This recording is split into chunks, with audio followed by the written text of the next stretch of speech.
Hello guys, എല്ലാവർക്കും diehard KBFC എന്ന YouTube ചാനലിന്റെ പുതിയൊരു വീഡിയോയിലേക്ക് വീണ്ടും സ്വാഗതം. ഇന്നലെ നടന്ന Kerala Blasters versus Chennai FC മത്സരം. What a match! We are back with bang guys. തിരുമ്പി വന്നിട്ടെന്ന് ചൊല്ല്. കിടിലം കളി എന്ന് പറഞ്ഞാൽ കിടിലം കളി. ബ്ലാസ്റ്റേഴ്സ് ഈ ഒരു സീസണിൽ കളിച്ചതിൽ വെച്ച് ഏറ്റവും മികച്ച കളി ഏതാണെന്ന് ചോദിച്ചാൽ ഇന്നലെ ചെന്നൈക്കെതിരെ കളിച്ച കളി തന്നെയാണെന്ന് ഞാൻ പറയൂ. സത്യം പറഞ്ഞാൽ എല്ലാ രീതിയിലും ഇന്നലത്തെ കളി നമ്മളെ തൃപ്തീകരിച്ചു എന്നുള്ളൊരു കാര്യം പറയാതിരിക്കാൻ വയ്യ. ഒന്നാമത്തെ കേസ് ഏകദേശം 20 മാച്ചുകൾക്ക് ശേഷം ആണ് ബ്ലാസ്റ്റേഴ്സ് ഒരു കളിയിൽ ക്ലീൻ ഷീറ്റ് സ്വന്തമാക്കുന്നത്.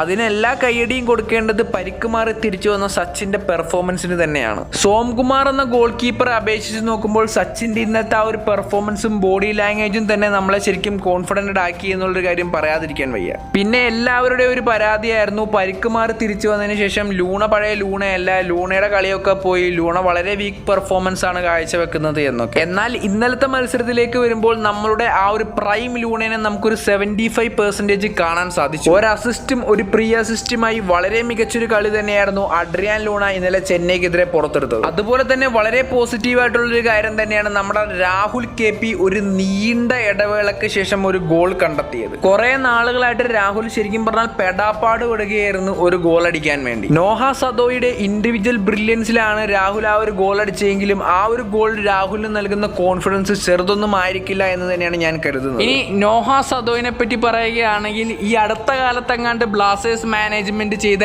ഏറ്റവും നല്ല ഒരു കാര്യം എന്താണെന്ന് വെച്ചാൽ FC ഗോവയിൽ നിന്ന് ഈ നോഹ സദോ എന്ന് പറഞ്ഞ ചെറുക്കനെ ഇങ്ങോട്ട് കൊണ്ടുവന്നത് തന്നെയാണ്. കോച്ചുമാര് പറയുന്നത് പോലെ he's the one of the best player in the league എന്നുള്ളൊരു കാര്യം പറയാതിരിക്കാൻ വയ്യ.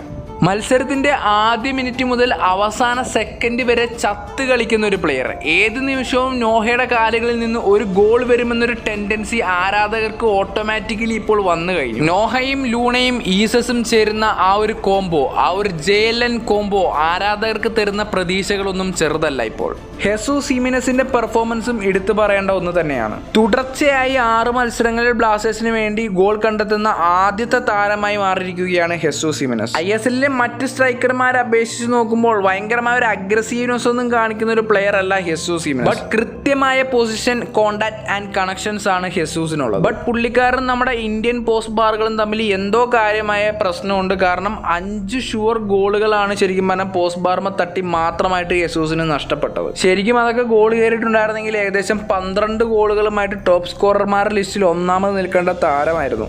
But he's a good striker, അത് പറയാതിരിക്കാൻ വയ്യ. നമ്മുടെ ഗോൾഡൻ ബൂട്ട് വിന്നർ ആയിട്ടുള്ള ദിമിത്രിയോസ് ഡയമൻഡോസ് ടീം വിട്ടെങ്കിലും ആ ഒരു കുറവ് ഹിസൂസ് അറിയിച്ചിട്ടില്ല എന്ന് തന്നെ പറയാം. എന്തായാലും ബ്ലാസ്റ്റേഴ്സിനെ സംബന്ധിച്ച് ഇതേ പെർഫോമൻസ് ഇതേ രീതിയിൽ തന്നെ ഈ ഒരു വിന്നിംഗ് സ്ട്രീക്കോടെ മുന്നോട്ട് പോയാൽ മാത്രമേ ബ്ലാസ്റ്റേഴ്സിന് ഈ ഒരു സീസണിന് പ്ലേ ഓഫിലേക്ക് എത്താൻ സാധിക്കുകയുള്ളൂ. എന്തായാലും ഇനി വരുന്ന എതിരാളികൾ ആരാണെങ്കിലും അവരെ ജീസസിനെ കൊണ്ട് കൊല്ലിക്കുക, ലൂണേനെ കൊണ്ട് മണ്ണെണ്ണ ഒഴിപ്പിക്കുക, നോഹേനെ കൊണ്ട് കത്തിക്കുക, അവസാനം രാഹുലിനെ കൊണ്ടുവന്ന് കുഴിച്ചു മൂടുക. ഇന്നലെ ചെന്നൈ വധിച്ചതുപോലെ വലിയ വലിയ വീരവാദങ്ങളും അവകാശവാദങ്ങളും ഒന്നും കൂടുതലായിട്ട് നമ്മൾ ഉയർത്താൻ പോകണ്ട. കാരണം നമ്മൾ ഒരു കളിയെ ജയിച്ചിട്ടുള്ളൂ, ഇനിയും ഒരുപാട് മുന്നോട്ട് പോകാനുണ്ട്. 4 ദിവസങ്ങൾക്കപ്പുറം വളരെ ശക്തരായിട്ടുള്ള FC ഗോവക്കെതിരെയാണ് നമ്മുടെ അടുത്ത മത്സരം വരുന്നത്. സോ എന്തായാലും ആ ഒരു മത്സരത്തിലെ പെർഫോമൻസ് കൂടി കണ്ടതിന് ശേഷം മാത്രം നമുക്ക് മൊത്തത്തിലൊന്ന് വിലയിരുത്താം. എന്തായാലും ഞാൻ ഈ ഒരു വീഡിയോയുടെ അവസാനിപ്പിക്കുകയാണ്. വീഡിയോ നിങ്ങൾക്ക് ഇഷ്ടപ്പെടുന്നതായിരിക്കുന്നു. വീഡിയോ ഇഷ്ടമെങ്കിൽ ലൈക്ക് ചെയ്യാനും ഷെയർ ചെയ്യാനും സബ്സ്ക്രൈബ് ചെയ്യാനും മറക്കരുത്. മറ്റൊരു ദിവസം മറ്റൊരു വീഡിയോ ആയിട്ട് നമ്മൾ വീണ്ടും കണ്ടുകൊണ്ടിരിക്കും. By, stay tune.